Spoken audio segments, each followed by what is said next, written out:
नमस्कार साथियों, मेरा नाम है डॉक्टर आशीष अंदर और मैं एक इंटरवेंशनल कार्डियोलॉजिस्ट हूँ। तो आज एक बड़े कॉमन जो कंफ्यूजन रहता है पेशेंट के बीच और आम लोगों के बीच कि डिफरेंस क्या है heart attack, heart failure, heart block और कार्डियक अरेस्ट।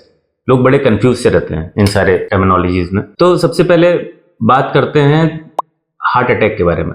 हार्ट अटैक का मतलब है कि जो हार्ट को न्यूट्रिशन देने वाली हार्ट की नलियां, हार्ट की धमनियां, इनको हम कोरोनरीज भी बोलते हैं। तो कोरोनरीज में ब्लॉक हो जाए, वो ब्लॉक किसी भी तरीके से हो सकता है कि उसमें कोई थक्का फट जाए या फिर नली सिकुड़ जाए, एकदम से सिकुड़ जाए, या फिर उसमें कुछ एयर आ जाए या किसी भी तरीके से नली जो है वो ब्लॉक हो जाए, तो उसको बोलते हैं हार्ट अटैक। तो उसके कारण क्या होता है कि हार्ट की जिस भी नली में वो थक्का फंसा है, जनरली थक्का ही होता है, तो वो जो नली जो उससे अफेक्ट हुई है उसका जो इफेक्ट है वो उस मायोकार्डियम के उस वाले हार्ट की मांसपेशी के उस वाले हिस्से पे पड़ेगा और वो वाली मांसपेशी जो है काम करना बंद कर देगी।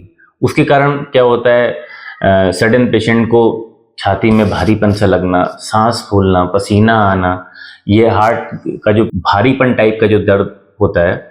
दर्द के भी अलग अलग टाइप होते हैं, जैसे जलन, कटन, चुभन, भारीपन। मैं इस तरीके से पूछता हूँ मरीजों से कि किस तरीके का दर्द हुआ था। तो हार्ट का दर्द जनरली भारीपन टाइप का होता है। कुछ लोग को जलन भी हो सकती है, लगता है कि गैस्ट्राइटिस ही हो रही है, वो गैस की गोलियां 2-4 खा लेता है, नहीं रिलीफ मिलता है, फिर वो डॉक्टर के पास आता है। तो ये जो भारीपन है जनरली वो छाती और हाथ, एक हाथ में या दोनों हाथों में, दूसरा गर्दन में, ऊपर जबड़ों में या बैक में रेडिएट हो सकता है। तो ये हार्ट अटैक के लक्षण है। उसके अलावा सांस फूलना, मैंने बता ही दिया, सांस फूलना, घबराहट होना, इसके अलावा पसीना आना, तो ये हो सकता है। तो ये हो गया हार्ट अटैक। मतलब कि हार्ट की नली में उसको जो खुद को न्यूट्रिशन दे रही है कोरोनरी, उसमें ब्लॉकेज होना, ब्लॉक पूरा बंद हो जाना उसका, और उसके कारण जो उसके आगे की जो मांसपेशी है वो काम ना कर पाना, तो उसको बोलते हैं हार्ट अटैक। हार्ट अटैक का जो नेक्स्ट स्टेप है, अब जो हार्ट है, हार्ट में ब्लॉकेज हो गई, अब उसके कारण जो आगे ब्लड पंप नहीं कर पा रहा हार्ट, जब आगे पंप नहीं कर पाएगा तो हार्ट के पीछे का जो उसका कनेक्शन होता है वो लंग्स के साथ होता है। तो ब्लड जब आगे पंप नहीं हो पा रहा तो पीछे जो है वो लंग्स में फ्लूइड एक्यूमुलेशन होता है, क्योंकि हाइड्रोस्टैटिक प्रेशर से उसमें फ्लूइड आ जाता है लंग्स में। तो जो एल्वोलाई होते हैं उसमें पानी आने लगता है और जो ऑक्सीजनेशन प्रॉपर होना चाहिए वो नहीं हो पा रहा, तो उसको बोलते हैं हार्ट फेलियर। हार्ट फेलियर के और भी कारण होते हैं। ये हार्ट अटैक के बाद जो हार्ट फेलियर है वो उसका है। हार्ट फेलियर का मतलब है हार्ट को, हार्ट से जितनी उम्मीद थी कि ये 60 से 65% पंपिंग करेगा, जो जितना उसके पास ब्लड आया उसके 60 से 65% उसको आयोटा में, पूरे बॉडी में थ्रो कर देगा, तो ये उतना पंप ना कर पाना, ये हार्ट फेलियर हो गया। कभी कभी जो इजेक्शन फ्रैक्शन है वो तो नॉर्मल है, कार्डियक रिलैक्सेशन में ही प्रॉब्लम हो सकती है, वो एक अलग चीज होगी। लेकिन हार्ट से जितना एक्सपेक्टेड है उतना काम ना कर पाना, मतलब किसी, जैसे कोई स्टूडेंट है, स्टूडेंट से एक्सपेक्ट करते थे कि उसके 33% मार्क्स आएंगे तो हम मानेंगे कि उसको ठीक ठाक आता है कि पास कर दें, अगले क्लास में प्रमोट कर देना चाहिए। या फिर मेडिकल कॉलेजेस में 50% कट ऑफ होता है कि 50% से अगर कम तुम्हारे नंबर है तब फेल हो।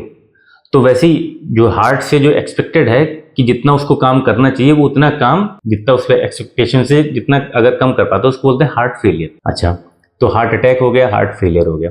अब इसके बाद आते हैं हार्ट ब्लॉक। तो हार्ट अटैक था मेनली नलियों से संबंधित, हार्ट फेलियर था बेसिकली मांसपेशियों से संबंधित या हार्ट के अराउंड जो स्ट्रक्चर है उससे संबंधित या वेल्व से संबंधित।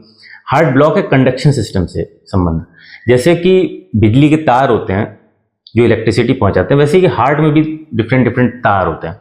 अगर आप इस वाले हार्ट को देखो तो करंट यहाँ से बनती है, वो ऐसे नोड से एवी नोड पे चलती है, एवी नोड से यहाँ पे हिस बंडल होता है, इस बंडल से उसके लेफ्ट बंडल और राइट बंडल में डिवाइड होके वो पुरकिंजे फाइबर के छोटे छोटे रास्ते से पूरे तार के कनेक्शन होते हैं, जिससे कि कोऑर्डिनेटेड मैनर में, सिंक्रोनाइज मैनर में हार्ट ब्लड को पंप करता है। तो जब ये जो करंट बन रही थी इसमें कहीं ब्लॉकेज आ जाए, चाहे वो यहाँ पे ब्लॉकेज आए, चाहे वो यहाँ पे ब्लॉकेज आए या आगे ब्लॉकेज आए, तो उस ब्लॉकेज के कारण अगर हार्ट की इलेक्ट्रिसिटी कट ऑफ होती है तो उसको बोलते हैं हार्ट ब्लॉक। मतलब हार्ट ब्लॉक का मतलब है कि ये इलेक्ट्रिकल फिनोमेना है।